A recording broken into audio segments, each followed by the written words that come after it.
Saudara-saudara, mari kita bersama-sama membuka kitab suci dari Yohanes pasal 2. Kita membaca dari ayat yang 23 sampai selesai. Kita sudah selesai membahas dua peristiwa yang besar di dalam pasal yang agung ini, yaitu dari pasal pertama sampai dengan pasal yang ke-22. Sekarang kita akan membaca bersama-sama 23 sampai 25. Saya dan saudara sama-sama buka suara membaca. Dan sementara ia di Yerusalem selama hari raya Paskah, banyak orang percaya dalam namanya karena mereka telah melihat tanda-tanda yang diadakannya. Tetapi Yesus sendiri tidak mempercayakan dirinya kepada mereka, karena ia mengenal mereka semua, dan karena tidak perlu seorang pun memberi kesaksian kepadanya tentang manusia, sebab ia tahu apa yang ada di dalam hati manusia. Pembacaan kitab suci sampai di sini. Kita telah membicarakan dua hal yang penting sekali di dalam pasal yang unik ini. Kenapa kita akan pasal 2 ini pasal yang unik? Pasal pertama mengatakan siapakah Kristus di dalam kekekalan dan siapakah Kristus di dalam sejarah. Di dalam kekekalan dia adalah firman itu, dan firman itu beserta dengan Allah, dan firman itu adalah Allah. Di dalam kekekalan dia adalah Allah pribadi kedua dari Allah Tritunggal yang Maha Esa, dan dia sendiri bersifat ilahi. Di dalam sifat yang kekal, sifat yang maha kuasa, sifat sebagai sang pencipta, dia adalah beserta dengan Allah.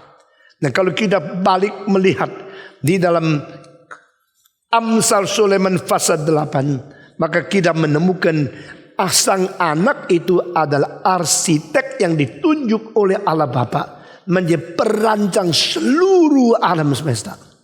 Itulah sebab kita melihat segala sesuatu yang dikerjakan di alam semesta itu mempunyai logika yang paling kuat dan yang menyatu di dalamnya. Dan logika ini semua berdasarkan sesuatu logos. Logos sebagai dasar, sebagai induk, sebagai sesuatu fondasi daripada semua logika. Karena dia adalah logos dan itu adalah firman. Sehingga tidak mungkin kita luput atau kita memperpisahkan segala sesuatu yang dicipta dengan sesuatu induk yang adalah bijaksana itu sendiri. The wisdom is itself the source of all studies and all truth in the created world. Semua kebenaran yang ditemukan di dalam dunia ciptaan itu berasal dan berinduk kepada satu bijaksana yang paling dasar, yaitu Tuhan Allah sendiri. Tetapi pada waktu dia jelma menjadi manusia, firman menjadi daging, yang di dalam kekekalan masuk ke dalam sementara, yang kekal ditemukan di dalam sejarah yang sementara. Sehingga manusia di dalam hidup kita, di dalam mempelajari sejarah kita, kita melihat ada sesuatu atau ada satu yang berbeda dengan semua yang lain, yaitu seorang yang namanya Yesus. Yesus berlainan dengan semua pendiri agama. Yesus berlainan dengan semua tokoh dari para kebudayaan. Yesus berlainan dari semua manusia yang pernah muncul di dalam panggung sejarah. Karena dia adalah satu-satunya yang bersifat ilahi yang tersimpan di dalam sifat manusia sebagai yang berdaging dan berdarah. Nah, itulah sebab pasal kedua kita mau melihat Allah yang berada di tengah manusia. Allah yang tidak terbatas, yang pernah dibatas di dalam sejarah manusia. Allah yang adalah maha kuasa, yang terkurung di dalam tubuh yang berdaging dan darah. Apakah yang dia mau nyatakan kepada kita? God revealed himself to us through his incarnation. Allah menyatakan diri kepada kita melalui inkarnasi. Inkarnasi. Dari in dan karna akhirnya si. bukan inkar sama nasi. Inkarnasi. Karna itu tubuh. Inkarna menjadi nubuh. Inkarnasi satu proses dari yang dulunya bukan tubuh menjadi daging. Incarnation. Shin itu adalah satu proses. Incarnation, come into be. Kano itu tubuh. God who became man, God who come to show and to manifest himself in human body. Di dalam kedagingan manusia, Allah menyatakan diri. Lalu Allah yang menjadi daging, Allah yang hidup di tengah kita, dia adalah Allah yang bagaimana? Dia bersifat bagaimana? Dia mengerjakan apa? Dua hal yang luar biasa besarnya. Kalau saudara membaca kitab suci secara sepintas lalu, oh engkau melihat, aku tahu pasal kedua Yesus melakukan mujizat, air jadi anggur. Sesudah itu dia usir kambing domba keluar dari bait Allah. Ini adalah lahiriah. Tapi di belakang apa yang dikerjakan dua peristiwa ini, satu menyatakan dia yang memberi anugerah, yang satu menyatakan dia yang menghakimi dunia. Nah ini dua sifat ilahi yang besar sekali. Allah adalah Allah sumber anugerah. Allah adalah Allah yang memberikan rahmat. Allah adalah Allah yang memberikan kasihan, pengampunan, dan memberikan akan segala sesuatu berkat kepada manusia. Dan berkat yang pertama dicurahkan kepada siapa? Kepada orang yang menikah. Kenapa tidak Yesus datang pertama kali melakukan mujizat membagikan Lazarus? Yesus datang ke dunia pertama kali merubah air menjadi anggur di dalam pernikahan. Karena apa? Dia sangat menghargai dan dia sangat mementingkan hidup pernikahan dan hidup seks manusia. Kenapa? Karena kalau tidak ada pernikahan, tidak ada kelangsungan lestari umat manusia. Dan kalau sudah menikah, manusia belajar bersatu. Sebelum menikah, gua. Setelah nikah, loh kok cuma lu toh? Bagaimana dengan gua? Jadi yang satu sekarang mulai menuntut hak yang sama dengan yang satu yang lain. Coba yuk kalau nikah sama 40 semau dewe. Ya.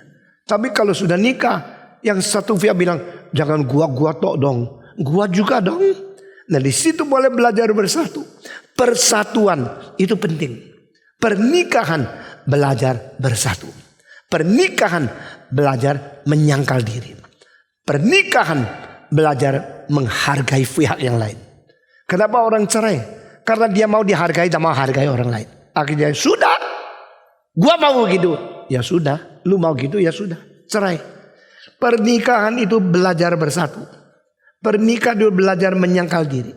Pernikahan belajar bagaimana menghargai yang berbeda dengan kita. Laki-laki selalu rasional, emosi itu ada perempuan. Jadi laki-laki rasional, perempuan emosional. Laki-laki bicara apa dan logika. Perempuan bilang, dapat duit logika, pokoknya lu terus cinta gua ya, awas lu. Nah, saudara-saudara, yang dituntut oleh laki-laki itu rasio, yang dituntut oleh wanita itu perasaan. Banyak perselihan terjadi karena apa? Karena waktu perempuan di dalam kesulitan emosi, yang laki-laki teranalisa, lu gini. Jadi mempersoalkan, menyelesaikan satu soal yang sangat sulit dalam emosi, pakainya logika. Jadi dah ketemu. Akhirnya, pokoknya gitu. Pokoknya berarti apa? Berarti gua nggak mau robah. Itu namanya pokoknya. Pokoknya gua ini gini. Nah, kalau begini ya sudah cocok. Sebelum nikah cocok semua. Cocok luar biasa. Itu kunci Inggris yang dipakai. Bisa panjang, bisa pendek, bisa cocok. Semua dicocokkan. Kalau sudah nikah selesai, kunci pas yang dipakai. Ya. Kalau udah pas, nggak masuk. Kalau pas baru boleh teruskan. Nah saudara-saudara, karena tidak belajar apa? Tidak belajar menyangkal diri. Self-denial. Appreciate one another. And how to be one. But not stick to your own. Itu namanya pernikahan. Dan pernikahan juga belajar dulu menerima, sekarang menjadi memberi. Lebih berbahagia orang yang daripada yang sebelum nikah. Papa. Setelah nikah yang lebih kecil. Papa. Dulu engkau minta daripada papamu. Sekarang kapok lu. Orang lain yang minta daripada kamu. Wah, dulu saya minta-minta dikasih, sekarang saya diminta-minta. Gimana? Mesti kasih. Nah saudara, kalau terima itu enak. Nah percaya, coba pegang tanganmu. Semua pegang. Tangan kalian pegang, coba masukin. Enak ya? Enak ya? Tapi kalau keluarin coba, ditekuk keluar, sakit kan? Sebelum nikah menerima enak, terima. Papa mama, kenapa lu mau lahirkan gua? Salamu. Kalau sudah mau melahirkan gua, ya kasih dong, aku terima. Tetapi anakmu juga bisa bicara, mengulangi, karena itu anak ikut sama seperti kamu. Kamu bilang, papa kasih. Yang kecil bilang, papa kasih. Ulangi kan. Kenapa lu lahirkan gua? Dia bilang, kenapa lu lahirkan gua? Sama kan? Kalau lahir mesti kasih dong. Dia bilang, kalau lahir kasih dong. Sama. Itu namanya melihat, loh, terulang sejarah. Jadi kamu ini peta teladanku. Dulu aku ngomong gitu, kamu juga ngomong begitu. Itu namanya turun menurun. Jadi menikah belajar bersatu, menikah belajar menyangkal diri, menikah belajar appreciate yang others, menikah belajar berkorban dan belajar dari menerima menjadi memberi. Nah ini pernikahan, hidup seks, mempersatukan wanita dan laki-laki. Ini adalah unit paling dasar di dalam pembentukan masyarakat. Dan pernikahan menjadi unit paling dasar membentuk gereja. Maka Tuhan Yesus tak mungkin tidak memperhatikan. Mengapa Yesus melakukan mujizat di dalam upacara pernikahan? Karena dia memperhatikan keluarga. Keluarga.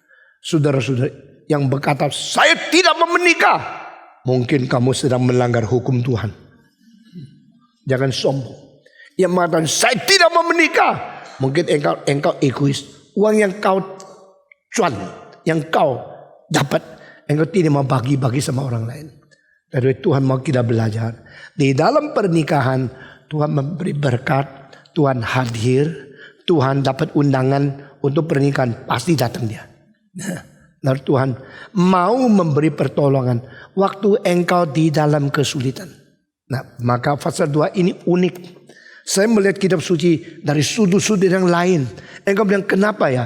Kalau saya baca cuma gitu-gitu toh. Kalau patung baca kau temukan banyak hanya aneh-aneh gitu ya.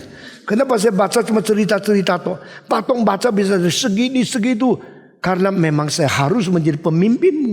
Maka Tuhan memberikan kepada saya kepekaan untuk menemukan semua segi yang sudah dilupakan oleh manusia. Saudara-saudara, pernikahan mujizat pertama dilakukan. Pada waktu mujizat pertama dilakukan di dalam pernikahan. Di dalam pernikahan Tuhan ada hatinya. Dan Tuhan memperhatikan, Tuhan mengindahkan, Tuhan menghargai dan mementingkan campur di dalam pembentukan keluarga. Dan engkau yang nikah semua tidak ada pengalaman. Kalau nikah banyak pengalaman kurang ajar itu, saudara-saudara. Yang nikah selalu tidak ada pengalaman. Dan dia tidak ada pengalaman selalu keteledoran. Atau selalu tidak sangka akan terjadi kekurangan. Sehingga pada waktu nikah engkau baru tahu, waduh cilaka. Ini satu hal yang mengancam. Itu anggurnya habis. Nikah harus susah semua. Waktu nikah pinjam duit lah, atau capek setengah mati lah, susah payah kan, dimaki-maki oleh orang, khususnya pacar yang mantan. Di dalam pernikahan capek sekali. Saya kira itu baik. Nikah harus capek, harus susah, supaya tidak berani nikah lagi. Saudara-saudara, ya. Itu kalau nikah terlalu gampang, saya benarkan di nyonya. Kalau nikah tidak ada capek, tidak ada susahnya, ulangi tidak apa-apa kok. Itu ada baiknya. Karena ini suatu peristiwa yang penting. Tuhan hadir. Dan Tuhan hadir untuk apa? Bersiap memberikan pertolongan. Itu sebab yang tidak berani nikah mesti berani beriman ya. Tidak apa-apa. Asal pernikahan itu dalam rencana Tuhan. Tuhan akan tolong. Dia hadir di Kana. Dia juga hadir di sini. Dia hadir di sana. Dia akan hadir di hidup kita. Menolong kita. Tetapi kalau engkau menganggap Tuhan adalah penolong, memberi berkat, memberikan segala sesuatu yang memberikan pertolongan kepada saya boleh sembarangan. Maka pasal 2 mengatakan tidak. Tuhan selain memberi anugerah, Tuhan juga memberi penghakiman. Dia masuk ke dalam bait Allah dan dia mengusir, dia menuangkan dan dia menyuruh sapi, kambing diusir keluar. Meja daripada pentukar uang itu dibalikkan dan yang jual merpati disuruh bawa pergi. Saudara-saudara, kita sudah 4 kali khotbah tentang pasal kedua ini. Dan waktu Tuhan suruh mereka pergi, mereka tidak melawan. Karena apa? Dalam hati mereka memang tahu ini tidak beres. Orang yang berbuat salah, meskipun kadang-kadang membela kesalahan mereka, tapi kalau diingatkan oleh suara dan kebenaran yang tegas dan sungguh-sungguh serius, itu menyentuh hati nurani mereka. Mereka rasa memang tidak benar. Diusir ya diusir. Mereka keluar. Tetapi herannya, mereka keluar tidak marah-marah. Yang marah-marah siapa? Orang Farisi. Kenapa orang Farisi marah-marah? Dagang mereka diganggu? Bukan. Kenapa mereka marah-marah? Karena mereka gengsinya diganggu. Siapa kamu berani ikut campur urusan agama? Saya adalah orang lulusan sekolah teologi. Saya ada orang yang mengerti lebih banyak daripada kamu. Kamu kanannya namanya Yesus, yang bukan di Yerusalem. Romawi di Nazaret bukan? Engkau orang Galili bukan? Orang Galili, orang kampung. Orang kampung jangan ikut campur urusan orang kota. Orang biasa, orang awam jangan ikut campur sesuatu urusan daripada pemimpin agama. Dan dia gengsi, dia punya kewibawaan terganggu, maka mereka marah. Mungkin sekali mereka rasa gangguan itu datang daripada Yesus Kristus yang mengancam income mereka. Saya sudah mempunyai income, saya sudah mendapat komisi daripada orang yang jual kambing, jual lembu, tapi engkau usir keluar. Hari ini saya tidak komisi. Mereka menilai segala sesuatu bukan dari prinsip kebenaran. Mereka menilai sesuatu selalu daripada untung rugi sendiri. Cilakalah engkau kalau untung rugi menjadi sesuatu kunci engkau menghadapi kebenaran, maka engkau akan selalu dibuang oleh Tuhan. Banyak orang ambil kunci untung rugi untuk menilai Tuhan, menilai agama, menilai persahabatan, menilai hubungan antara manusia dengan manusia. Kalau orang ini sangat menguntungkan aku baik sama dia. Kalau orang itu merugikan aku benci kepada dia. Orang seperti ini tidak mungkin patuh kepada kebenaran. Karena sudah menjual diri ke dalam standar untung rugi. Standar profit minded. Itu semacam utilization daripada segala sesuatu di lingkungannya. Maka Tuhan tidak peduli mereka marah. Tuhan melangsungkan penghakiman karena dia datang ke dalam bait Allah bukan bertamasya, bukan tur. Dia bukan datang sebagai turis, sebagai tamu, menikmati bangunan yang indah, menikmati arsitektur yang unik. Tidak, dia datang ke bait Allah sebagai Tuhan dari umatnya, Tuhan dari baitnya, yang membawa kembali bait kepada fungsi yang seharusnya sesuai dengan rencana Allah. Nah, di sini kita melihat sesuatu pengkembalian kepada fungsi yang asal. Itu namanya revival. Saudara, kebangunan rohani bukan teriak-teriak. Kebangunan rohani bukan satu peluapan daripada emosi. Kebangunan rohani ada return to the original function, return to the original relationship, return to the original status, return to the original principle. Semua pimpinan Tuhan, kehendak Tuhan, standar Tuhan harus kita kembali kepada yang asal. Itu namanya kebangunan rohani. Istilah kebangunan rohani sudah sering disalahgunakan. Pokoknya itu namanya kebangunan rohani. Pokoknya musik pakai drum, biang-biang, itu kebangunan rohani. Nothing to do. Kebangunan rohani kembali kepada iman yang benar. Itu kebangunan doktrinal. Kembali kepada moral yang benar. Itu ethical revival. Kembali kepada epistemologi yang benar. Itu ada epistemological revival. Kembali kepada pelayanan yang benar. Dan kembali kepada penginjilan yang benar. Kembali kepada tempat Kristus di atas segala aspek kebudayaan. The preeminency of Christ above all aspects of culture. Kristus di dalam filsafat diutamakan. Kristus di dalam musik diutamakan. Kristus di dalam seni diutamakan. Kristus di dalam doktrin diutamakan. Kristus di dalam politik diutamakan. Kristus di dalam peristiwa-peristiwa relasi agama diutamakan. Orang Kristen harus melampaui politik dan mengarahkan, menghakimi, memberikan nasihat dan mengawasi perkembangan politik dengan patuh kepada prinsip Alkitab. Gereja hanya ada satu Tuhan, yaitu Allah Tritunggal. Gereja harus mempertuhankan Tuhan karena Dia memang adalah Tuhan, dan selain Dia tidak ada Tuhan. Politik praktis tidak boleh merajalela di dalam gereja. Saudara-saudara sekalian, Yesus datang ke bait Allah bukan menyenangkan siapa-siapa. Dia kepada bait Allah bukan mau mencari satu kedudukan di dalam agama. Yesus seumur hidup tidak ada kedudukan agama, tidak ada kedudukan politik, tidak ada kedudukan masyarakat. Dia hanya seorang yang melakukan kehendak Allah sebagai manusia di tengah-tengah manusia, seperti budak, bukan seperti bos.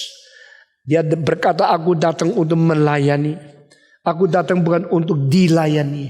Dan aku melayani sampai menyerahkan nyawaku, mati mengganti hidup banyak orang yang sudah jatuh di dalam dosa. Namun demikian, seorang budak yang melayani Tuhan Allah bagi manusia yang berdosa, waktu dia masuk ke dalam bait Allah, dia bukan masuk sebagai turis, dia bukan masuk sebagai budak, dia masuk sebagai Tuhan daripada seluruh dunia, sebagai Tuhan dari bait yang dipakai manusia menyembah kepada Allah. Saudara-saudara, pada permulaan Yesus bekerja, dia membersihkan bait Allah satu kali. Kali keempat dia masuk Yerusalem pada hari Paskah. Dia terakhir 3,5 tahun membersihkan bait Allah satu kali lagi. Baru dia dipaku di atas kayu salib. Dari permulaan pelayanan mesianis sampai akhir pelayanan mesianis, dia terus pelihara, I am the Lord of the temple.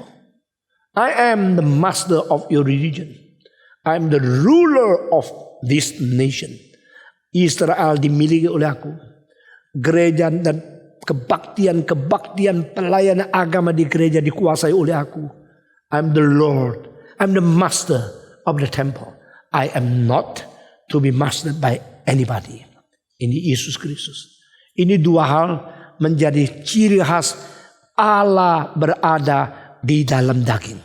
Ini dua peristiwa menyatakan sifat cinta kasih yang memberi anugerah dan sifat keadilan yang menghakimi dunia berada di diri Kristus. Dan kedua hal ini menjadi keunikan Allah berada di tengah manusia. Ini sudah kita selesaikan. Dan ayat yang kita baca tadi, 3 ayat terakhir, ini ayat yang unik luar biasa. Karena selama dia di bait Allah, dia melakukan banyak tanda-tanda. Ini istilah tanda-tanda di dalam bahasa Ibrani berarti dia menyatakan tanda dia adalah Allah. Itu namanya mujizat. Saya tidak tahu istilah mujizat mulai kapan. Karena bahasa Indonesia itu adalah pengaruh daripada kebudayaan di dalam sejarah Indonesia. Dan kadang-kadang pakai istilah yang tidak ada di Jawa, istilah Arab yang dipakai. Ya. Misalnya kita mengatakan, ayo bernapas, napas. Itu istilah napas bukan dari Indonesia, bukan dari Jawa. Itu daripada orang Arab yang namanya nafas. Ya, nafas. Indonesia pelat sedikit, napas. Ya. Itu istilah, itu roh dari Indonesia. Aslinya daripada Arab. Dan Arab aslinya dari Ibrani. Ibrani ru'ah. Ru'ah di Indonesia jadi roh. Ya. Jadi istilah bahasa-bahasa mempengaruhi satu dengan lain. Nah saudara-saudara, istilah mujizat itu mungkin dari Arab juga. Saya tidak tahu. Mengenai yang terakhir saya tidak kenal. Tapi istilah mujizat itu tidak ada aslinya di Indonesia. Karena itu artinya adalah tanda Allah yang membuktikan dia itu Allah. Nah ini kadang-kadang cuma pakai signs, wonder, and itu disebut sebagai miracle. Miracle, mujizat berarti aslinya tandanya Allah. Kalau Allah adalah Allah, dia melakukan sesuatu mentandai kalau dia adalah Allah. Allah adalah Allah, diketahui dengan cara dia kerja, tandanya dia adalah Allah. Jadi ini istilah mujizat berarti tanda-tanda. Pada waktu Yesus berada di Yerusalem, dia melakukan tanda. Berapa kali?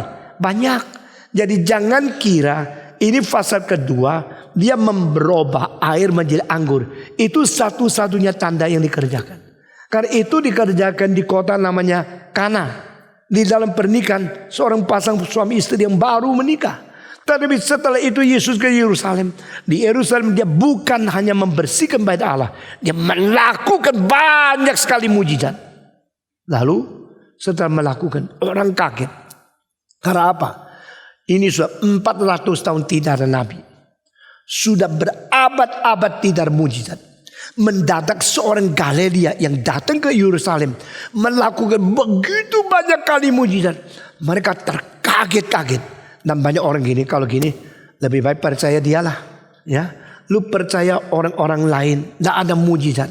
Percaya ini banyak mujizat. Oke, kita pilih. Jangan percaya yang lain.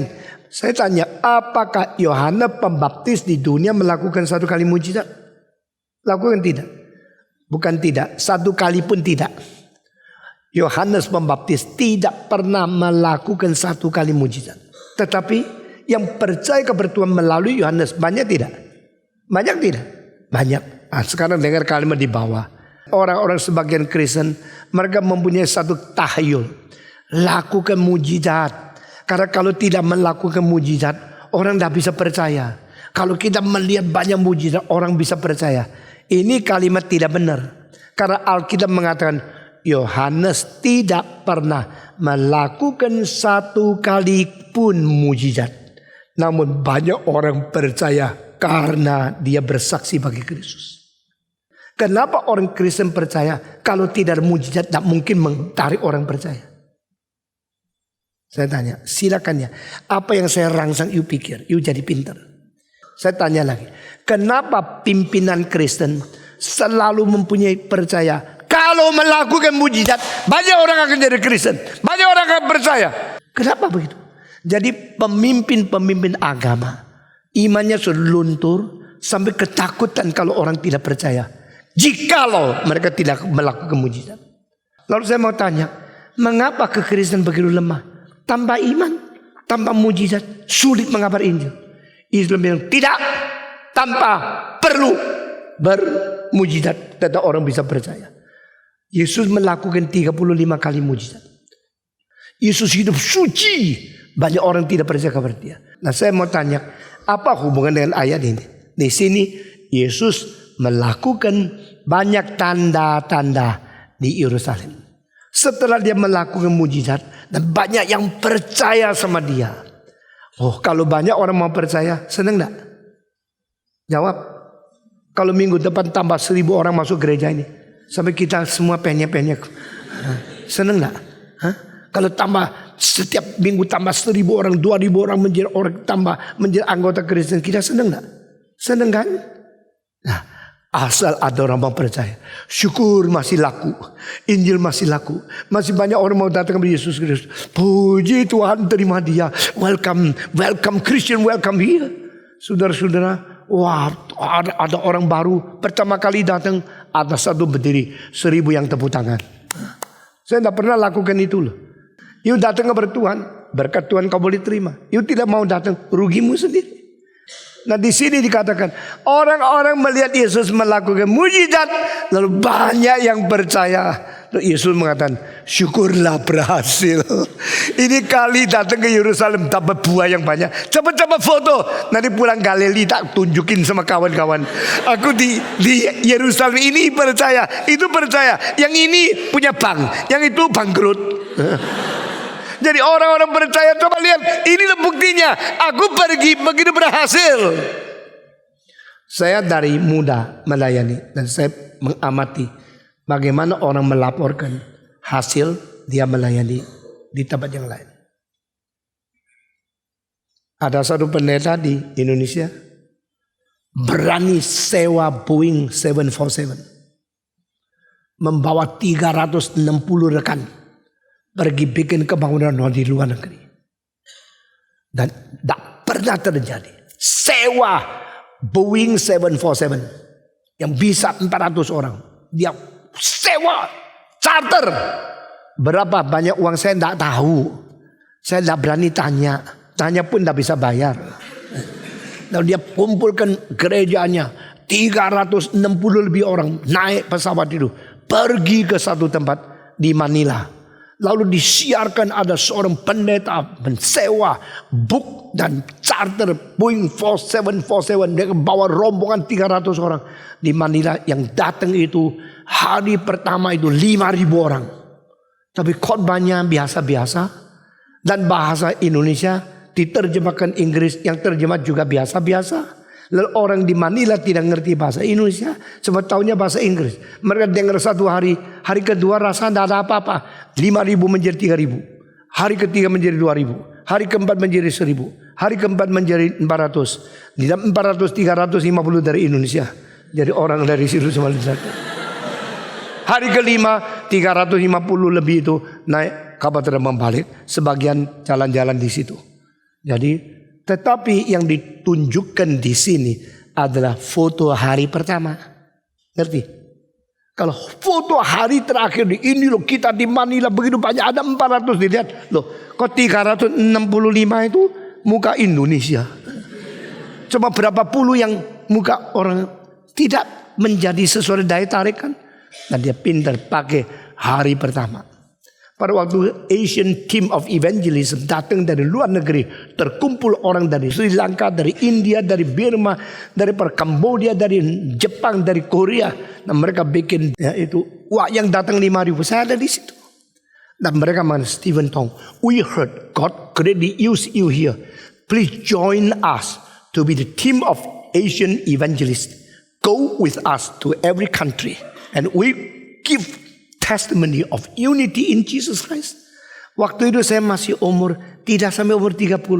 Saya mengatakan no. Saya bilang tidak. Mereka heran. Orang lain diajak boleh keliling dunia. Itu senang. Dari Asia. Dari itu India. Dari Taiwan. Dari Jepang. Banyak pendeta yang kurang terkenal. Setelah ikut kita menjadi terkenal. Tapi yang satu dari Indonesia tidak mau ikut. Kenapa engkau tidak mau? Saya bilang saya tidak rasa pimpinan Tuhan. Saya tidak mau. Dan malam itu yang hadir 2.000. Saya duduk di sebelah pemimpinnya yang paling besar. Pemimpin tim itu yang terkenal katanya di Asia. Dia kirim kawat dengan dia.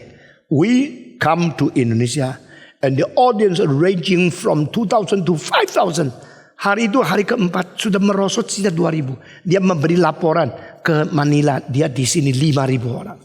Jadi saya dari kecil melihat ini. Semua pendeta-pendeta, pemimpin-pemimpin ada roh penipu di hatinya yang dia sendiri tidak sadar. Dia ingin melaporkan yang terbaik supaya orang yang mengirim dia atau mendoakan dia atau memberikan dukungan uang kepada dia mendapatkan laporan berapa sukses adanya. Tapi di dalam laporan banyak yang bohong. Maka saya mengatakan saya tidak mau ikut. Akhirnya saya sebatang kara sendiri keliling dunia dan melihat bagaimana Tuhan pimpin pekerjaan.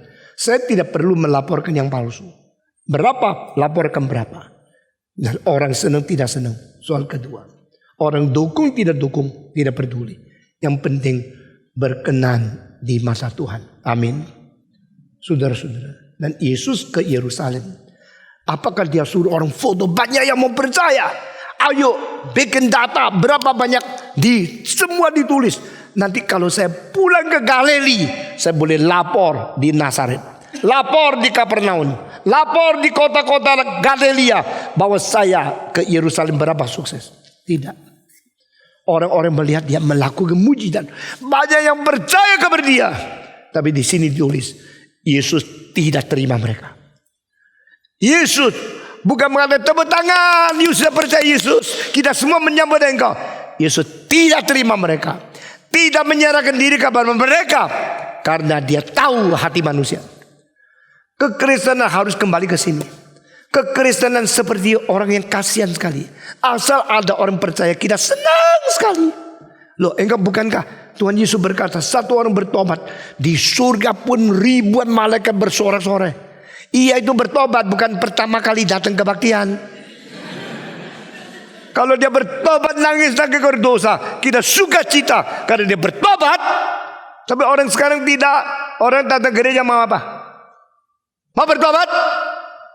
Tidak. Banyak orang datang ke gereja cari untung, cari know-how daripada khotbah-khotbah yang baik untuk bikin diri lebih kaya. Mereka bukan mau bertobat. Mereka bukan mau hidup suci. Mereka bukan mau betul-betul menyangkal diri dan mengikuti Yesus Kristus.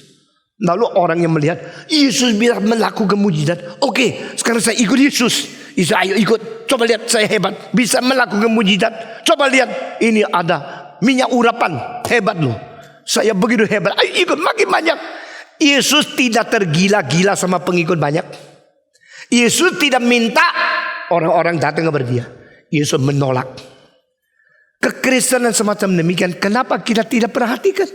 Kenapa sekarang banyak gereja tidak mengkhotbahkan hal-hal seperti begini? Khotbahkan, ayo percaya Tuhan, nanti jadi kaya. Percayalah Tuhan, jadi makmur. Percaya Tuhan, jadi tidak pernah sakit lagi. Percaya Tuhan, semua akan disembuhkan. Itu bukan ajaran Alkitab, itu ajaran setan. Ajaran Tuhan adalah, barang siapa mengikut aku, menyangkal diri. Barang siapa mengikut aku, pikul salib. Tapi ajaran setan, barang siapa ikut Yesus pasti kaya. Barang siapa ikut Yesus pasti lancar, pasti makmur, pasti sehat. Tidak ada. Alkitab tidak katakan seperti itu. Saudara-saudara sekalian, ini satu ayat yang luar biasa. Maka saya mengatakan pasal 2 dari Yohanes itu sangat unik. Karena dia menyatakan prinsip-prinsip Alkitab dan prinsip-prinsip dasar Yesus bagaimana melayani di dunia ini. Jangan kira aku datang untuk dilayani. Aku datang untuk melayani. Aku datang menyatakan mujizat. Tadi orang datang kepada aku tolak. Mereka banyak yang melihat tanda-tanda yang telah diperbuatnya. Maka mereka banyak yang percaya dalam namanya. Tetapi Yesus sendiri tidak mempercayakan diri kepada mereka. Karena ia mengenal mereka semua. Saudara-saudara, jika ada seorang wanita ya yang mendengar pria ini senang dia, dengar lagi pria itu sudah senang sama dia. Lalu ada lagi pria yang tak karu-karuan juga senang sama dia, tapi ganteng. Ya. Lalu dia mengatakan, puji Tuhan, haleluya, yang senang saya begitu banyak. Aku memberikan diri kepada mereka. Mau tidur sama saya, janji waktu ya. Nah, nanti kita atur tempat tidur kosong, you datang. Karena you senang saya terima. Perempuan yang suci mengatakan, tidak. Saya mau tahu siapa yang betul-betul cinta kepada saya dengan setia, suci, dan bertanggung jawab. Saya tidak akan memberikan diri kepada engkau hanya karena engkau senang sama saya. Kalau orang senang kamu, engkau langsung memberi diri kepada dia. Betul gak? Hei perempuan yang belum nikah, jawab. Sudah umur 30 belum nikah. Sekarang ada seorang anak orang kaya datang. I love you. Engkau bilang, I've been waiting you for long. Finally this day is coming now. Begitu? Orang mau engkau langsung memberi diri kepada dia? Pasti tidak. Engkau punya harga diri bukan? Engkau punya harkat. Engkau punya pendirian. Engkau punya kesucian harus dipelihara bukan? Saudara-saudara, jangan kira ada orang senang kita langsung takluk. Ada orang mau kita langsung memberi. Ada orang percaya kepada Yesus langsung percaya kepada dia. Alkitab mengatakan mereka mau percaya kepada Yesus. Mereka percaya karena Yesus melakukan mujizat. Nah Yesus mengatakan, you datang kepadaku karena aku melakukan mujizat. No, I do not need this kind of Christian. Aku tidak perlu Kristen yang hanya memperalat aku, memanipulasi, mau memakai aku, mengutilisasi aku. Aku tidak perlu anggota yang datang kepadaku hanya mau mengambil berkat dan ambil bagian daripadaku. Saya tahu siapa mengikut siapa, dengan motivasi apa. Banyak orang dekat kepada orang yang penting, orang yang pimpin, orang yang karena mau ambil bagian, mengambil kebaikan, ambil untung untuk diri sendiri. Bahkan orang yang sekolah teologi, di sekolah teologi reform pun hanya mau curi bahan reform untuk memperkembangkan sesuatu untuk melawan reform. Saya ajak, sudah tidak terlalu bodoh. Bagaimana engkau kira Tuhan bodoh? Lu kalau mau menipu, kalau mempunyai motivasi yang lain, saya sangat peka untuk menemukan. Dari dulu saya bukan seorang yang terlalu pintar, tapi sama sekali tidak bodoh. Dari dulu saya mengetahui, orang kalau dekat sama kamu motivasinya apa, dia maunya apa. Harus engkau selidiki. Semua kalimat yang indah-indah tidak peduli. Semua kelihatan yang begitu indah tidak ada gunanya. Yang penting motivasinya apa. Kenapa engkau menjadi orang Kristen? Pasti ada motivasi kan? Motivasimu sudah dibersihkan belum? Engkau mengetahui tidak menjadi orang Kristen tidak gampang. Engkau mengetahui tidak menjadi orang Kristen harus pikul salib. Engkau mengetahui tidak Yesus berkata, jikalau engkau tidak pikul salib dan tidak menyangkal diri, engkau tidak layak menjadi muridku. Kalau tidak mengerti ini lebih baik tidak usah datang ke gereja. Begitu banyak orang datang ke gereja maunya memperalat Tuhan, mau mendapatkan berkat dari Tuhan. Lalu tetap hidup di dalam keadaan yang sama sekali tidak berbeda dengan orang yang tidak kenal Yesus Kristus. Kamu menjadi orang Kristen lebih baik dari orang tidak Kristen tidak? Ada tidak orang Buddha yang lebih suci hidupnya daripada kamu? Ada tidak orang Islam yang lebih rajin baca kitab suci daripada kamu yang tidak pernah baca kitab suci? Kamu mengapa menjadi orang Kristen? Karena papa mama Kristen, aku kadung dilahir dalam keluarga Kristen. Ya sudah Kristen. Kenapa jadi orang Kristen? Karena kebetulan saya bekerja di dalam satu company, bosnya Kristen. Kalau aku tidak menjadi Kristen, aku dikebosi sama bosku. Kenapa menjadi orang Kristen? Sudah kadung cinta sama orang Kristen, ya sudah ikut-ikut dia jadi Kristen. Itu sebabnya. Kenapa menjadi Kristen? Karena saya jadi Kristen, saya berdoa Tuhan menyembuhkan penyakit aku, memberi berkat kepadaku, memberikan kekayaan kepadaku. Yesus bilang nyala kamu. Orang-orang yang melihat mujizat yang dilakukan Yesus lalu percaya kepada Yesus, Alkitab mengatakan Tuhan tidak mempercayakan diri kepada dia. It is simply not because you like, you love, you want to believe Jesus that Jesus trusts in you. Bukan karena aku cinta Yesus, aku mau datang kepada Yesus, Yesus harus menerima aku. Yesus adalah Tuhan yang menolak orang yang datang kepada dia. Bukankah kita mendengar pendeta selalu mengatakan, barang siapa yang datang tidak ada satu yang ditolak. Itu ada ayatnya. Tadi saudara-saudara, di sini ada ayat juga. Yesus menolak.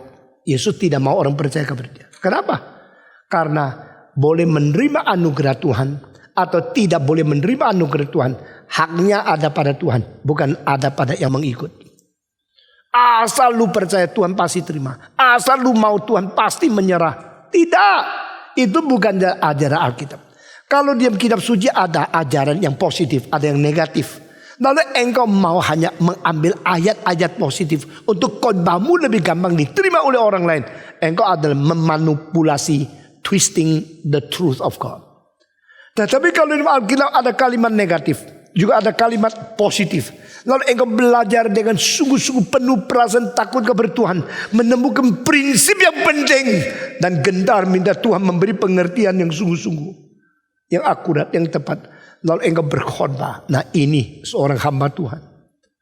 Saya paling takut kalau murid-murid sekolah teologi sudah belajar teologi, akhirnya sudah mengetahui bagaimana berkhotbah. Lalu mereka comot-comot ayat dari ini dari itu, kelihatan semua ayat Alkitab. Mereka berkhotbah dengan muluk-muluk, berapi-api, menggebu-gebu. Lalu pendengar ditipu oleh mereka karena telah mengajar yang tidak seimbang, mengajar yang sudah bias, mengajar yang tidak sempurna, sehingga banyak pendengar tertipu di dalam half truth. Half truth is not truth. Semua ikut saya. Half truth is not truth. Saya ambil satu contoh ya. Satu kali di Rusia terjadi dua orang berlomba dengan mobil. Satu mobil Amerika, satu mobil Rusia. Setelah lomba, yang menang mobil Amerika, yang kalah mobil Rusia. Lalu dimuat di dalam surat kabar, namanya surat kabar kebenaran. Mengatakan perlombaan mobil internasional. Istilah ini betul enggak? Cuma 2 mobil. Ya, cuma 2 mobil lomba. Dan 1 Amerika, 1 Rusia. Betul enggak itu istilahnya perlombaan mobil internasional? Betul enggak? Salah enggak? Kalau saya tanya betul enggak, lu jawab. Sekarang saya tanya terbalik. Salah enggak? Enggak salah dong. Memang internasional 2 nasion. Ya. 2 bangsa internasional kan enggak salah kan? International itu berarti 2 negara, antar negara, tidak salah. Lalu hasilnya adalah Rusia dapat nomor 2, Amerika dapat nomor 2 dari belakang. Benar gak? Nggak bisa pikir. Coba pakai logika dong. Jangan tidur dong. Ya, setelah perlombaan selesai, hasilnya adalah mobil Amerika dapat nomor 2 di dunia. Mobil Amerika dapat nomor 2 dari belakang. Dari belakang nomor 2. Ini 3 kalimatnya. Perlombaan mobil internasional. Hasilnya kalimat kedua, Amerika dapat 2 dari belakang. Dan Rusia dapat nomor 2 di dunia. Ada kalimat yang salah gak? Nothing wrong kan? Semua betul kan? Tapi all not wrong and all wrong.